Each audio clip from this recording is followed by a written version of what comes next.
ई बुढ़वा लागे बरखेला। एक दिन आरो कुछ कालिया ना लतर जी ई लाइन आहा के ले गोर लगै छी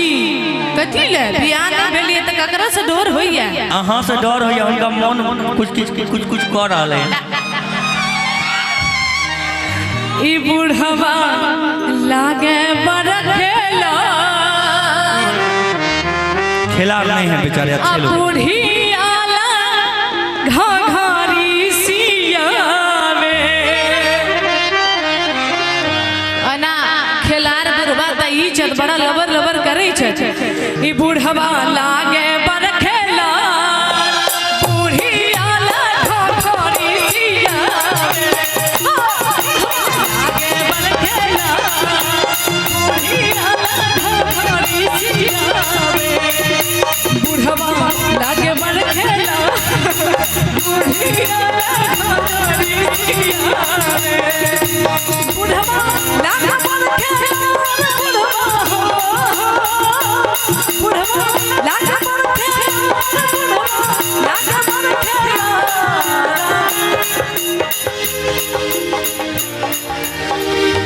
बूढ़ी आला घाघरी सियावे बुढ़वा लागे बरखेला बूढ़ी आला घाघरी सियावे ए बुढ़वा लागे बरखेला बूढ़ी आला घाघरी सियावे लागे बरखेला बूढ़ी आला घाघरी सियावे। बुझै छियै ना हैं हेयो बुझै छियै ना हेयो हेयो हैं सुनै छियै मलाई खा ले बुढ़िया खा ले बुढ़िया लखांगरी नहीं जींस लेल खनी आहा करी दै छी कनिया ले आओ एक बुढ़बो से काम न पतोहिए पिए पे पसी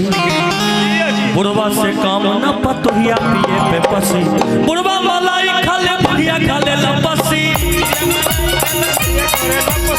बुढ़वा मलाई खा ले बुढ़िया खा ले लपसी केहू से काम न पतोहिया पिए पे पसी केहू से काम न पतोहिया पिए पे पसी। अच्छा ये बताइए कि आप कभी पेप्सी पिए हैं? हां तो हम तो बोल दिए कि बुढ़वा मलाई खा ले बुढ़िया खा ले लपसी बुढ़वा मलाई खा ले बुढ़िया खा ले लपसी बुढ़वा मलाई खा ले बुढ़िया खा ले लपसी। आइए चश्मा वाला अब चश्मा वाला के देख के ही नहीं कह देबे हां कि लूटोए राजा ना ना ना ये गाना आपके लिए बड़ा सुंदर गाना है गा रही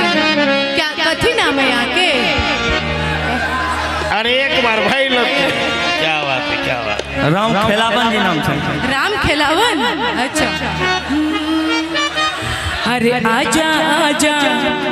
ओए हैंडसम राजा ना ये मजा नहीं दे रहा है। पता है इनके लिए क्यों गाना था कि चश्मा लगा के हैंडसम इसके बाद है कि साउथ वाला हीरो से न कम लगता रो अतहरे के दिल हम देहबे करे जा तू त बम लगता। ये भी बड़ा सुंदर गाना है अरे आजा आजा ओए हैंडसम राजा खुलल दरवाजा बादल में समा जा अरे कमर के झटका मार मार के बिजली गिरई बेटा पागल बनई बेहका रे पतर के पागल बनई बेहका तोरा देह में चुमुक लागल छुआ के पागल बनई बेहका पागल बनई बेहका रे पतर के पागल बनई बेहका तोरा देह में चुमुक लागल छुआ के पागल बनई बेहका। आजा आजा अच्छा ओए हैंडसम राजा खुलल दरवाजा बादल में समा जा कमर के झटका मार मार के बिजली गिरई बेटा पागल बनई बेहका रे पतर की पागल बनई बेहका तोरा देह में चुमुक लागल छुआ के पागल बनई बेहका पागल बनाई बेटा रे पागल बनाई बेटा तू दिल में घुस के हमरा से फटक लगई बेहका।